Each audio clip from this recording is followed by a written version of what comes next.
Halo teman-teman, jadi dalam video kali ini kita akan membahas tentang proses pembuatan logam dari beberapa unsur.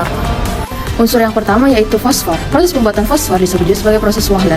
Diawali dengan pemanasan batu karang dan pasir, dilanjutkan dengan reduksi oleh kokas dalam tandon listrik. Unsur fosfor ini biasa digunakan sebagai korek api. Unsur selanjutnya yaitu klor.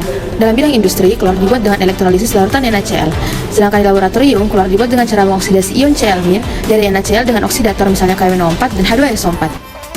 Selanjutnya adalah proses pembuatan natrium dan magnesium. Pembuatan unsur dan senyawa natrium dapat dilakukan dengan proses Downs, yaitu elektrolisis lelehan NaCl. Air asin yang mengandung NaCl diluapkan sampai kering, kemudian padatan yang terbentuk dihancurkan dan dilelehkan.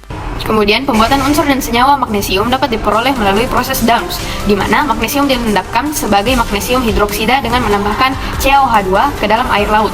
Selanjutnya, proses pembuatan asam sulfat. Proses pembuatan asam sulfat biasanya disebut juga dengan proses kontak. Proses kontak diawali dengan oksidasi sulfur ke sulfur dioksida yang kemudian dioksidasi kembali menjadi sulfur trioksida dengan katalis V2O5. Selanjutnya diproduksi oleum yang akan dikonversi menjadi asam sulfat.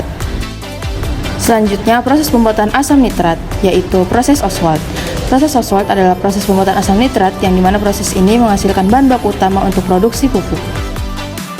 Selanjutnya, proses pembuatan aluminium. Aluminium dilakukan pada dua tahap, yaitu Bayer yang merupakan pemurnian biji bauksit untuk memperoleh aluminium oksida, dan proses Hall-Héroult yaitu peluburan aluminium oksida untuk melepaskan aluminium murni.